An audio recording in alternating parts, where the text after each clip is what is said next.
casting aspersions upon Victoria Police.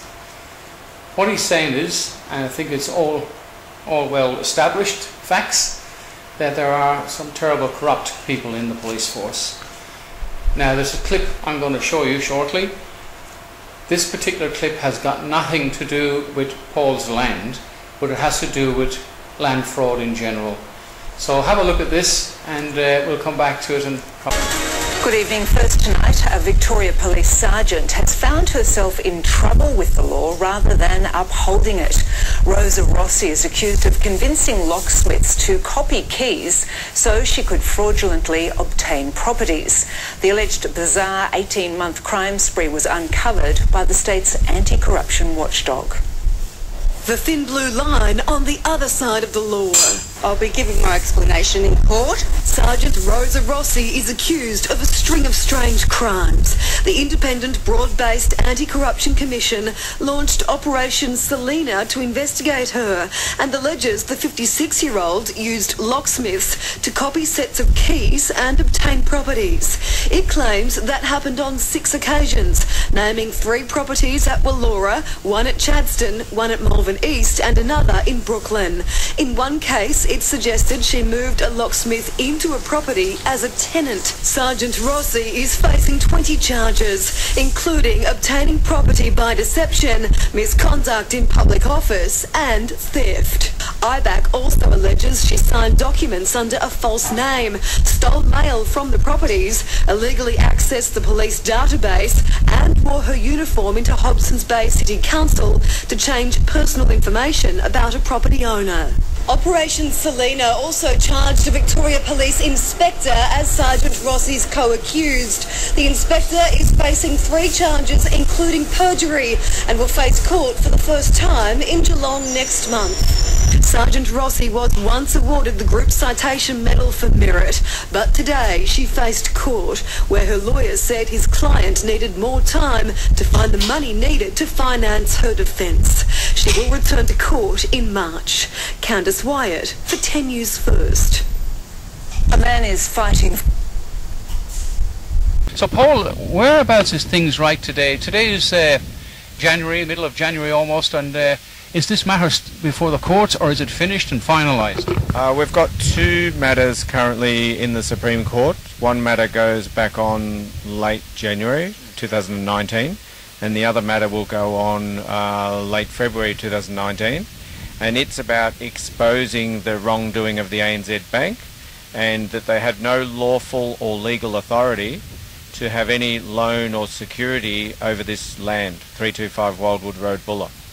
So that's basically, the whole thing started off with this guy using your wife's name, signed it on her behalf for himself, and these young kids working in the ANZ Bank decided they needed the commission. They gave him a loan on half the price of the property, I believe, at the time, and all this trouble started from there. So it's almost over then.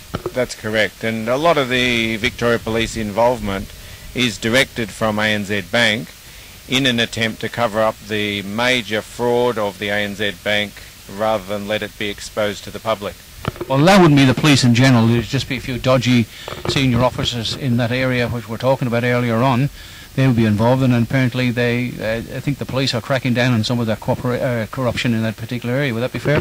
That would be fair. I'm not pointing the finger at all police officers. I'd say in general all are trying to do the right thing by the public, but there's a few corrupt, probably quite senior inspectors in the control of certain matters that no doubt are getting a brown paper bag by the ANZ Bank and thinking all the Christmases come at once.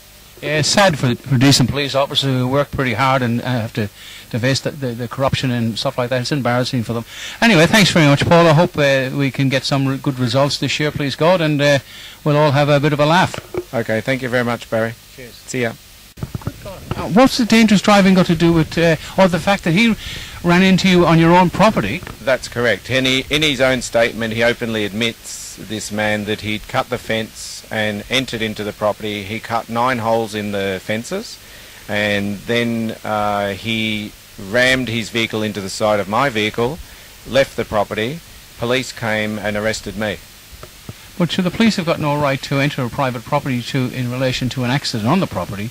It'd be work care or something like that, wouldn't it? Well, the Vic Police involvement in this particular matter over the last 3 years to 4 years has been very extensive.